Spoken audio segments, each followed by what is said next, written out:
Buenos días y bienvenidos a la segunda edición de Desayunos en Libroley. Hoy contamos con don Carlos Ruiz Cabrera. Carlos es licenciado en Derecho con formación de posgrado en IE y en IS. Comenzó su carrera como abogado en un despacho y desde 2012 ha sido director legal y de compliance en Intrum.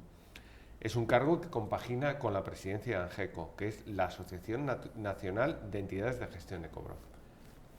Buenos días, Carlos. Buenos días, Ricardo. ¿Qué es ANGECO y cuál es tu papel como presidente? En primer lugar, gracias por invitarme a este desayuno que empezó con tanto éxito hace unas semanas.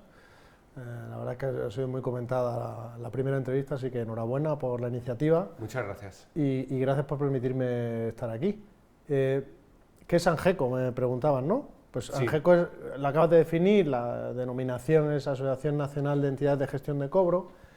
Es una asociación sin ánimo de lucro que nació hace 27 años. Fue fundada por empresas del sector de la recuperación. La idea que me comentan los fundadores, que por aquí andan todavía y que yo creo que se mantiene, un poco más evolucionada, pero la idea era reflejar de alguna forma las buenas prácticas del sector para diferenciarse de determinadas actuaciones que quizá eran más mediáticas, pero quizá irregulares en la forma de recuperar deudas. Lo que hacen estas empresas es, oye, nosotros hacemos las cosas bien, creemos que lo hacemos de manera profesional, con unos protocolos de actuación adecuados y, por tanto, asociémonos. Constituyamos esta asociación para poder representar adecuadamente los intereses del sector y fomentar las buenas prácticas en la recuperación de deuda. Y así nace ANGECO. La Junta Directiva de ANGECO se renueva cada 4 años, está encabezada por su presidente, que soy yo, y está formada por empresas del sector. Estas empresas eligen todos los asociados, actualmente somos 76 asociados, eligen cada 4 años a la Junta Directiva y a la presidencia de esa Junta Directiva. La presidencia la ocupan empresas, en este caso la presidencia la ocupa Intrum, lo que pasa es que yo estoy representando a Intrum en esa presidencia.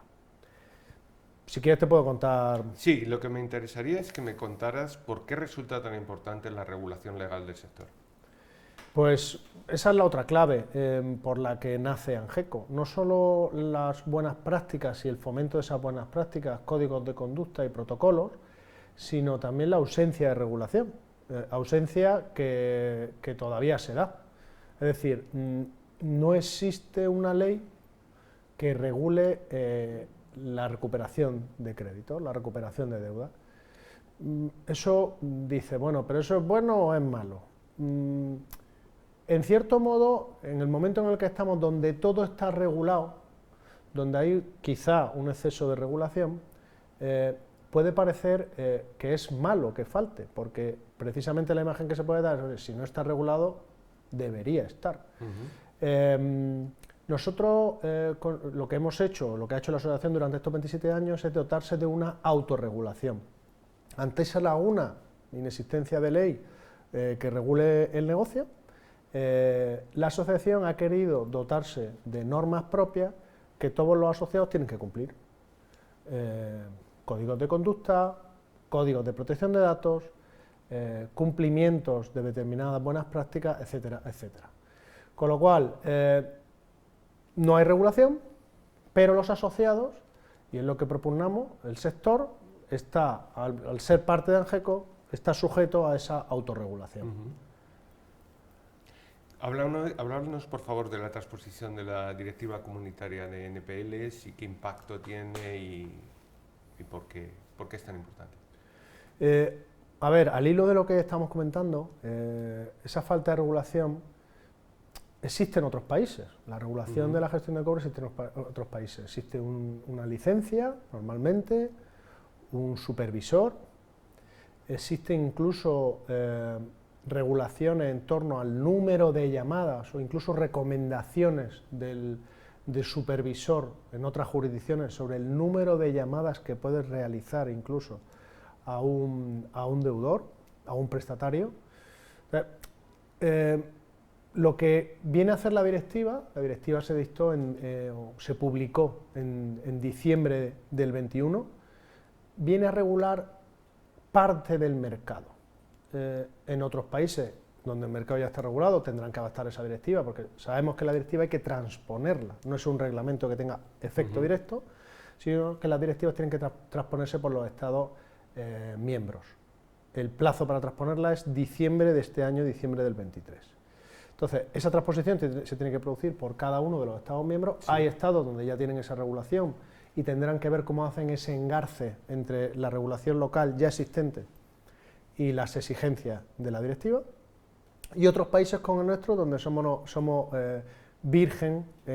territorio virgen en materia de recuperación de deuda. Entonces, claro, ahí la directiva, para nosotros creemos en ANGECO que es una oportunidad para que el sector se regule adecuadamente.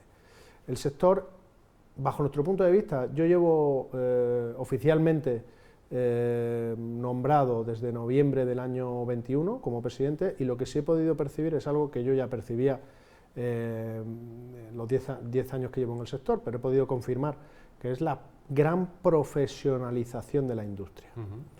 Creo que hacemos las cosas bien, haremos cosas mal y hacemos cosas mal seguro, pero en general el grado de profesionalización que tienen las empresas del sector es muy alto, es muy alto. La directiva lo que va a regular, denominada directiva se llama Directiva de Administradores de Crédito y de Compradores de Crédito, va a regular parte del sector. ¿Por qué parte? Porque solo va a regular las transmisiones de cartera de crédito procedentes, primero, de entidades de crédito, regula al comprador de esa cartera, origen, entidad de crédito, y regula al administrador de esa cartera, que son los servicers, las empresas del sector, que son los que van a gestionar los créditos que vienen del comprador y que a su vez vienen de la entidad de crédito. Y por último, el último eslabón de la cadena, también la directiva hace mención a los proveedores de servicios del administrador. ¿Por qué es una regulación parcial? Porque, por ejemplo, no regula la gestión directa de recuperación. El servicing directo a las entidades de crédito no está regulado en esa directiva. ¿Y por qué? Creo que merece la pena explicar un poco el sentido que le da Europa a esta directiva, porque lo que se pretende es fomentar lo que se denomina el mercado secundario de deuda. El mercado secundario se lo domina mercado secundario por parte de todas las autoridades bancarias a nivel europeo, a cuando el NPL sale del balance del banco. El momento en que sale del balance del banco, eso es el mercado secundario. ¿Qué pretende la directiva? Fomentar ese mercado secundario. La directiva considera que no hay la suficiente competencia en ese mercado. Yo, en mi opinión personal, que sí lo hay, pero bueno, lo que quieren es que en periodos de crisis los bancos puedan deshacerse de NPLs para que la foto de su balance sea mucho más correcta. Claro. Trata de fomentar, a través de una armonización de la regulación a nivel europeo, esa salida del balance de los bancos de los NPLs, y regula esa salida, y la directiva arrastra toda la vida del crédito una vez que ha salido. Si el comprador vuelve a vender el crédito, se siguen arrastrando una serie de obligaciones dimanantes de la directiva. Sí, que no se pierden. No se pierden. ¿Qué queremos desde ANGECO? ¿Cuál es la postura en relación a la directiva? Creemos que el legislador español tiene que aprovechar la oportunidad de regular la totalidad del sector. No solo que haga una transposición cumpliendo el objetivo estricto de la directiva, sino que también aproveche para regular la gestión de deuda en su totalidad. Y por tanto, que aplique los principios o los mismos principios tanto a la gestión de NPLs en compra como a la gestión de NPLs en directo, en vía directa, con un contrato de prestación de servicio, y que la licencia, porque lo que exige la directiva al fin y al cabo es que el legislador español establezca una licencia, sirva para ambos ámbitos. Quizá no con las mismas exigencias, porque ya nuestros clientes en un servicio indirecto probablemente nos exijan mucho más requisitos y mucho más protocolos, tú lo sabes mejor que nadie, que la propia directiva, pero ¿por qué no? Que la licencia sirva para la totalidad de la gestión de un crédito NPL. Parece muy interesante. Ya nos has hablado un poco de la contribución del sector a la sociedad al hablar de la importancia de ese mercado secundario, pero concrétanos, por favor, un poco en el ámbito laboral, en el ámbito económico. ¿Te refieres a la directiva, por cómo entra o...? No, a contribución del sector del recobro de los asociados de AGECO. Sí, a ver. Que venía reflejado en la última newsletter vuestra. Eso es, porque además tenemos un informe que hace 2 años la verdad es que se le ha dado una vuelta al informe, el informe sectorial, que se nutre de la información de los asociados. Sí. Y ese informe, el último que tenemos del año 2021, refleja unos datos muy relevantes. Para que te hagas una idea, las empresas del sector en el año 2021 gestionaron 435.000 millones de euros de deuda y recuperaron 10.600 millones de euros de deuda, es 1% del PIB español, para que te hagas una idea. Claro, ¿qué significa eso? Significa que el sector ha devuelto al sistema créditos que estaban fuera del sistema. Han sido garantes del sistema financiero con su labor y han permitido que ese crédito que había quedado impagado vuelva a ser pagado. Eso al final el hecho de que si no existiera esa garantía, desde luego las condiciones, entre otras cosas, las consecuencias serían que las condiciones de nuestros préstamos, claro, de nuestras hipotecas, serían mucho peores, claro. Porque si el banco no recupera... Claro, no habría una garantía de devolución. Totalmente. Entonces yo creo que la labor de las empresas del sector es muy importante como garante del sistema financiero. Y luego tiene otra consecuencia, no solo en cuanto a las estrictas condiciones que podemos hacer en nuestro préstamo, sino que pueda seguir fluyendo el crédito, que las familias puedan seguir teniendo crédito para salir adelante. Si no se recupera el dinero que se entrega, no se va a volver a entregar más, o las condiciones serán más diferentes, o no fluirá tanto.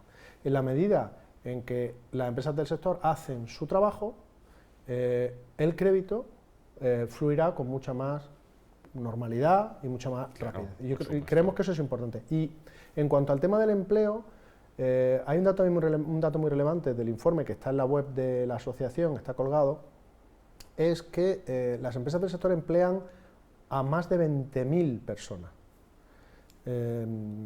Es un dato enorme, es un dato muy importante, más de 20.000 personas.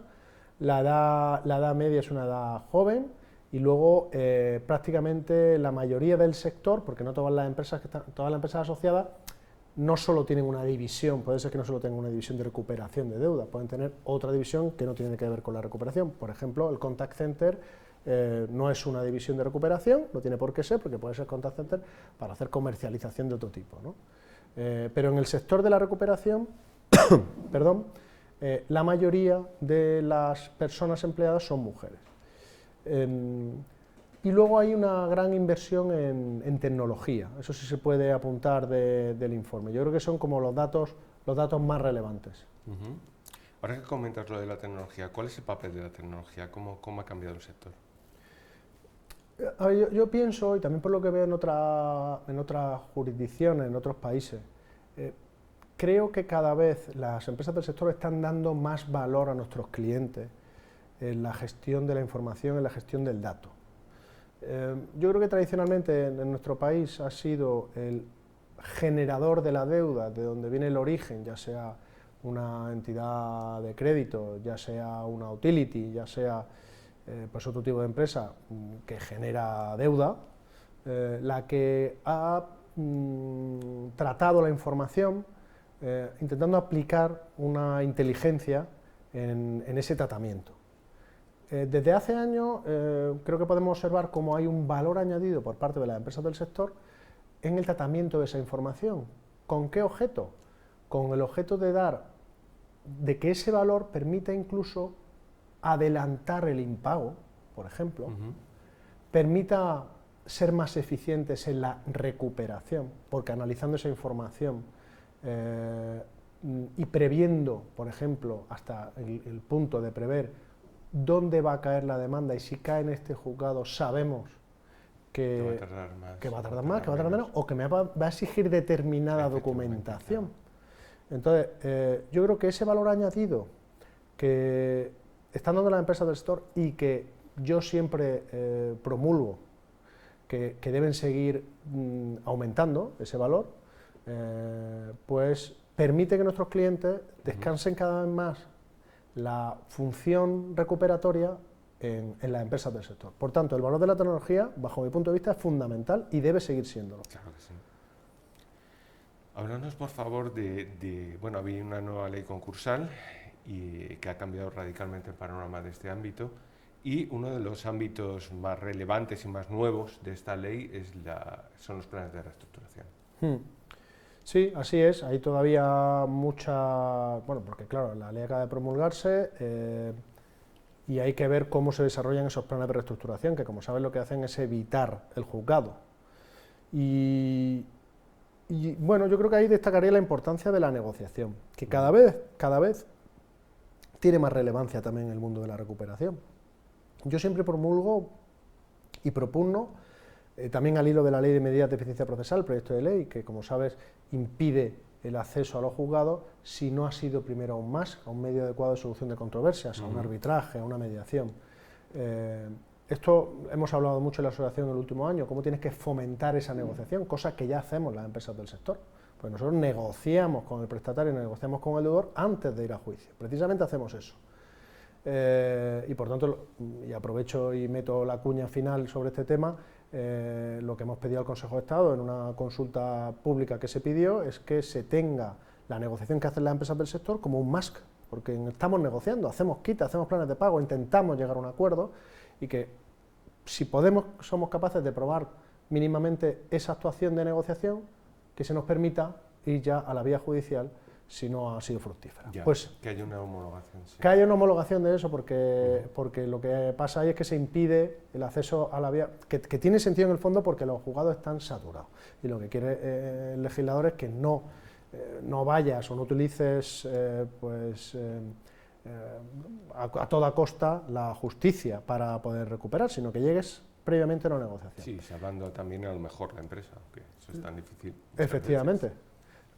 Los planes de reestructuración, salvando las distancias, es parecido. ¿Por qué? Porque tienes que ponerte de acuerdo entre los acreedores y el deudor para evitar ir a juicio. Para evitar ir a juicio no, porque no es un juicio, para evitar la solicitud judicial del concurso. En el fondo, que un juzgado empiece a entrar en juego respecto de ese deudor. Entonces, hay que negociar, y para eso estarán los mediadores que se van a dedicar a intentar poner en común los intereses del acreedor y del deudor y llegar a acuerdos. Con lo cual yo creo que eso es un aspecto muy relevante y donde yo creo que las empresas del sector, con su experiencia en negociación en otros ámbitos, pueden aportar muchísimo. Sin duda.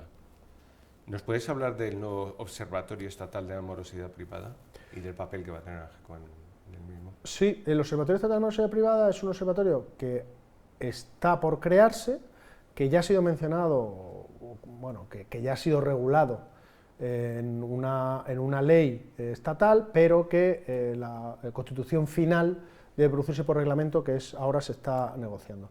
Ese Observatorio Estatal de la Morosidad Privada nace a la luz de la Ley de Morosidad.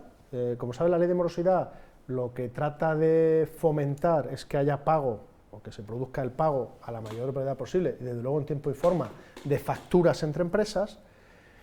Y entonces en AGECO hemos estado valorando la participación en ese observatorio estatal. Ese observatorio estatal lo que se crea es precisamente para ir o luchar contra la morosidad entre empresarios y entre empresas.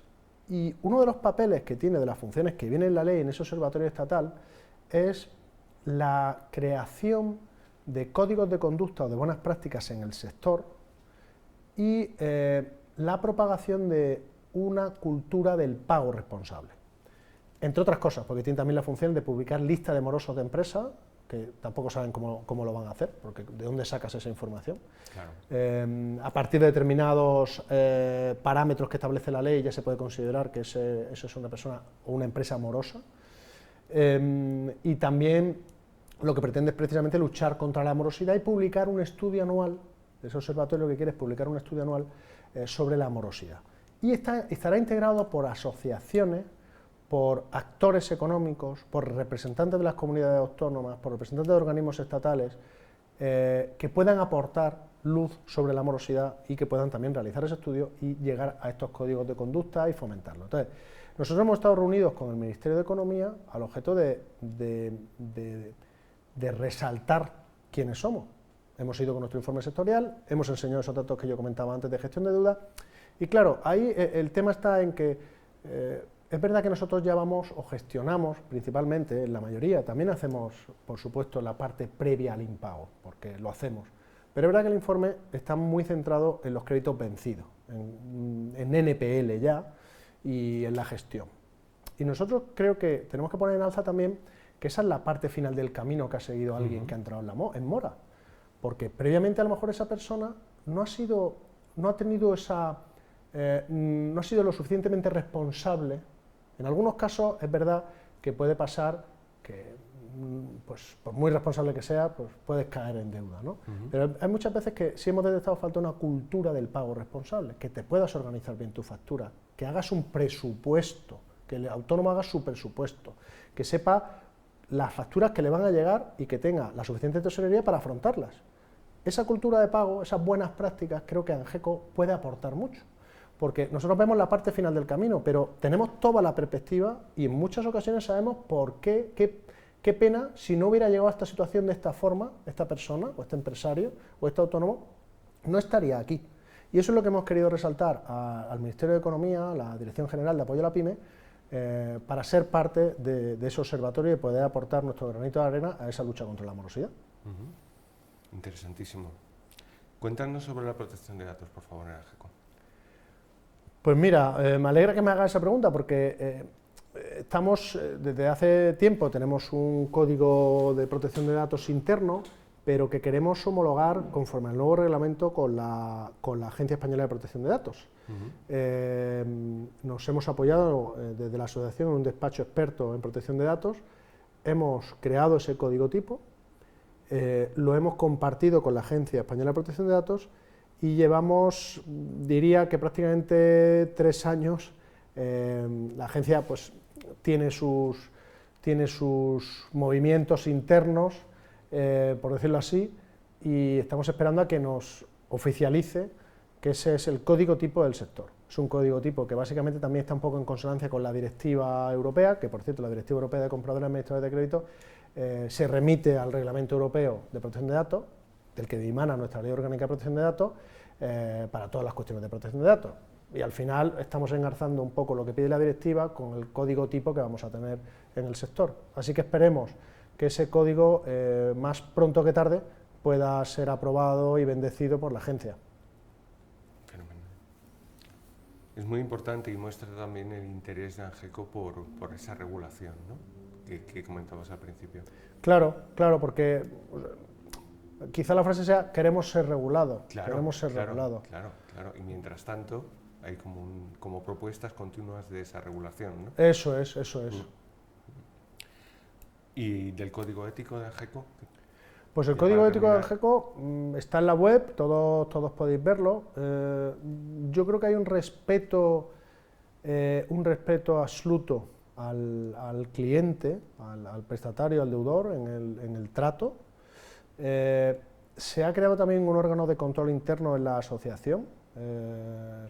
Yo creo que en línea con las buenas prácticas de responsabilidad o evitar la responsabilidad penal de la persona jurídica conforme a nuestro Código Penal, y el Código Ético va un poco también en consonancia con esa modernización que estamos acometiendo en la asociación para ponernos al día. Entonces, ese Código Ético ya existía uno, pero lo hemos renovado, le hemos dado un aire más fresco y más actual, también en consonancia con esa normativa de compliance que también hemos acometido dentro de la asociación. Y te decía, me gustaría resaltar esta... Compliance, que es un ámbito en el que tú eres experto, ¿no? Sí, bueno, experto, me dedico a ello, a ello. En el tema del trato al deudor, yo creo que es importante resaltar, y yo creo que estamos intentando también desde la asociación poner en valor estos temas. Una de las cosas por las que también nació ANGECO es para resaltar la importancia que tiene el sector para la economía, pero luego la forma en que se hace la recuperación. Y la forma en que se hace la recuperación, y esto lo he visto yo en asociados, prácticamente todos los asociados, que tienen ese espíritu de fondo, que es ayudar a la gente. Ayudar a la gente. Creo que se puede pensar erróneamente que lo que hacemos es recobrar y llamar, en el sentido peyorativo de ambas palabras, y no estoy de acuerdo. Yo creo que lo que intentamos hacer es ayudar a las personas con los problemas que tienen. Y eso se ve muchas veces en cómo hacen las cosas las empresas del sector. Porque si alguien tiene un problema, porque tiene una deuda y no puede pedir un préstamo para que su hijo vaya a la universidad que quiere, por ejemplo, lo que hace la empresa del sector es intentar hablar con esa persona. Si es necesario hacer una quita, si es necesario hacer un plan de pagos adecuado, intentar resolver el problema de esa persona, para que esa persona pueda seguir adelante y pueda tener otro crédito. Entonces, claro. Yo me gusta resaltar también esa labor dentro y encuadrado en un código ético, como no podía ser de otra forma. Pero es que si no tienes un código ético no puedes irte a lo segundo. Intentar romper un problema que está ahí muchas veces absolutamente ahí, que no se mueve. Claro, por eso yo siempre digo que lo que... Enquistado. Está enquistado. Claro. Y siempre, en cuando utilizo una frase que es recuperar la ilusión de la gente. Exacto. Es eso. Muchas gracias, Carlos, por tus palabras, que han sido muy interesantes para que el público conozca lo que es ANGECO y su labor. Gracias. Muchas gracias a ti.